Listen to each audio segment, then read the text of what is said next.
Seriously. More George news. So George's Night Flyers is premiering on Sci-Fi, so of course he's doing a lot of interviews. And of course in these interviews he's asked questions about Game of Thrones and the prequels. So let's talk about the latest batch of interviews where he shares some interesting info, and then I'll get to some other Game of Thrones news. Okay, so once more, George talked about Jane Goldman's prequel pilot about the Long Night, which takes place about, according to the most recent George interviews, 5,000 years before the books and the show. First, he talked about, again, how HBO is not pleased with him calling it The Long Night. So when asked how the first Game of Thrones successor series pilot is progressing, he responded, "That's the show I'm calling The Long Night." HBO said, "Don't call it The Long Night," so that's not the official title. But I think of it as The Long Night. That's the one Jane Goldman wrote, and they're gearing up for pre-production. Naomi Watts has been cast, so that's very exciting. I really want to know how bad HBO laid into George about calling the prequel The Long Night, because according to all his recent interviews and even a post he made on his site, they slapped his wrist pretty hard. Like, do you not want to know what that call or message was like? I just imagine them telling George how much they love him, but if he does it again, they'll break his fucking kneecaps. I don't know, George is just giving the impression that they really laid into him. But in this interview, he was asked something that I've been wondering a bit about myself. New York Times asked him about how much Goldman's vision varies from his original concept of the Age of Heroes and the coming of the first White Walkers. He responded, "Well, she had to add something. If you look at the published books so far, there's really very little material about that. A sentence here, a sentence there. Old Nan tells a tale that takes up a paragraph. So Jane had to create the characters, the settings, and some of the events. And we had to look at everything that was said and say, okay, here's what was said at this point. We need to make it consistent to that. We kicked around some ideas and I made some suggestions, but mostly it's been Jane running it. It's set thousands of years before Game of Thrones. King's Landing does not exist. The Iron Throne does not exist. There are no dragons there." First, I really hope the light is dying in the eyes of all those people that have those theories that dragons were in Westeros way before George's timeline says they ever were. Stop it. Second, and I'm not questioning Jane's writing ability, clearly she has a fantastic track record, but I'm really happy she's sticking to George's canon for The Long Night and the end of Age of Heroes. Again, as George said, it's not like he has a lot about the Age of Heroes or The Long Night, and even the stuff he's written, it's from the Maesters, so everything they know could be wrong because The Long Night happened so long ago. And the Old Nan stories, I'm not talking shit about Old Nan, I love her just as much as you do, but let's be honest, if it's one thing old people like to do, it's exaggerate the shit out of everything. I mean, I tell my grandkids almost on a monthly basis about how hard it was when I was a kid and how my grandparents actually had to wrestle dinosaurs. They just eat that shit up and it's hilarious. What it sounds like is George and Jane met, which we know they did. George gave her all the current info he has on the Age of Heroes / The Long Night, gave some base suggestions, and then Jane went and wrote the pilot. And actually, there's a recap video for his Fire and Blood event that I recorded like a week and a half ago, seriously, that I really hope I've released by now, but I know, knowing myself, I probably haven't. But in that video, I talk about him and Jane Goldman's pilot a bit more. So if that video ever gets released, it's already super late, ancient and internet time, you can hear more about that. But in that video, I think I talk about how Jane has to rev it up for TV and of course have pointless drama and such. It's just the way the TV world is, so we could expect a bit more drama than what maybe George would have already written or suggested to her. Though he did say we might get ice spiders. Though he also said that we might not because ice spiders might actually be a legend and never actually existed. But I think we're getting ice spiders, George. And they're gonna be as big as hounds.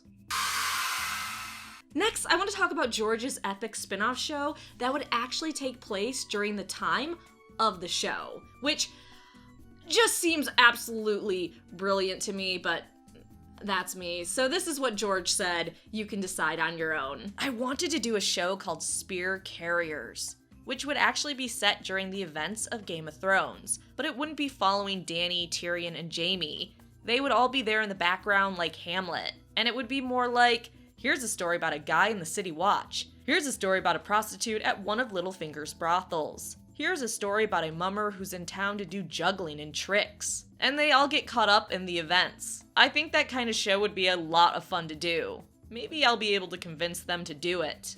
He needs to convince them to do that. Imagine the crazy theories and Easter eggs they could put in that show. It would be absolutely insane. Though George wasn't against doing the same thing for Aegon's Conquest or the Dance of the Dragons, having the point of view or the show from the perspective of a regular soldier or maybe the small folk. Seriously, apparently he's been trying to convince HBO to do something like that. Keep trying, George. Keep trying.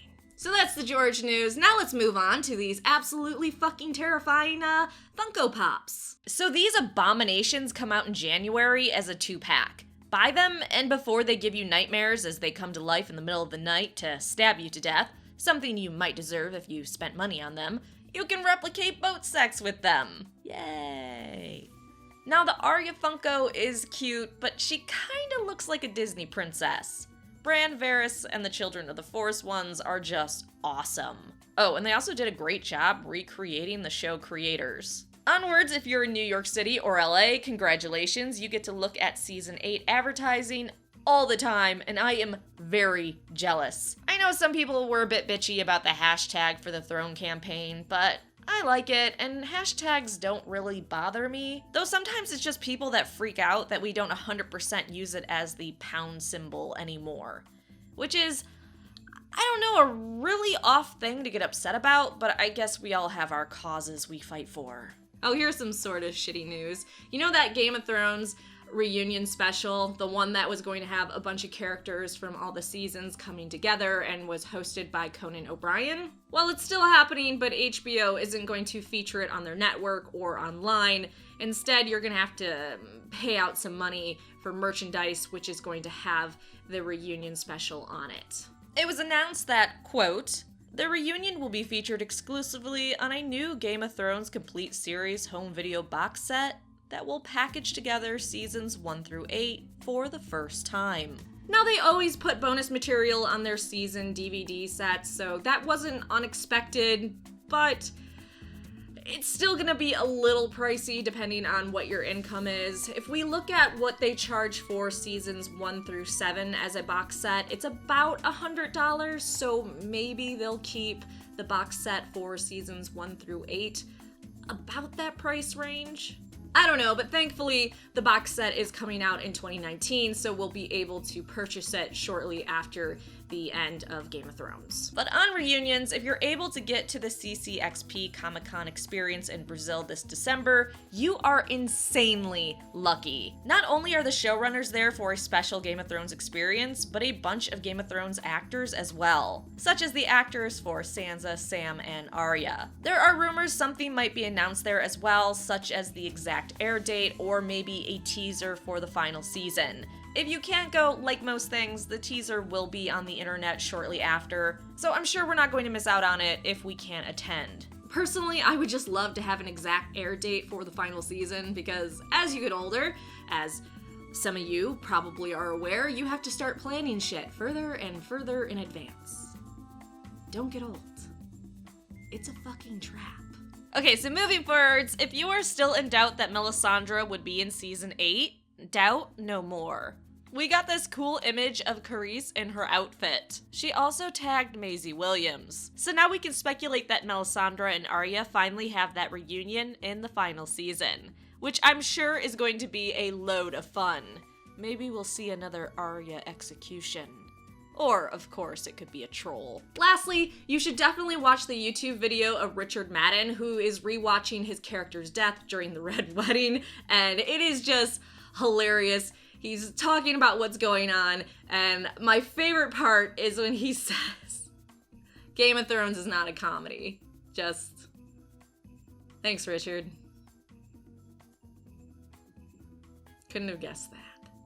Then you'll get sad at the end where he admits he had to get on a plane hours after his death scene, and he sobbed on the plane, covered in fake blood.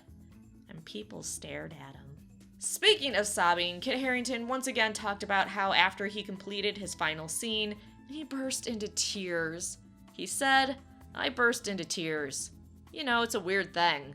I'm not sad about it ending. I just feel very joyous about it ending and having completed it, but it doesn't make it any less emotional." Kit has been very open lately about how happy he is that he's no longer playing Jon Snow, which I understand he was playing the character for a really long time. It's just kind of funny that he's so open about it. Like, fuck yeah, I'm no longer Jon Snow. Fuck yeah, when people ask me if I'm Jon Snow, I can finally say, not anymore. But again, he's spent a long time as that character and he's ready to move on to something new. I'm sure he's also ready to have his schedule way open for him to take on other projects.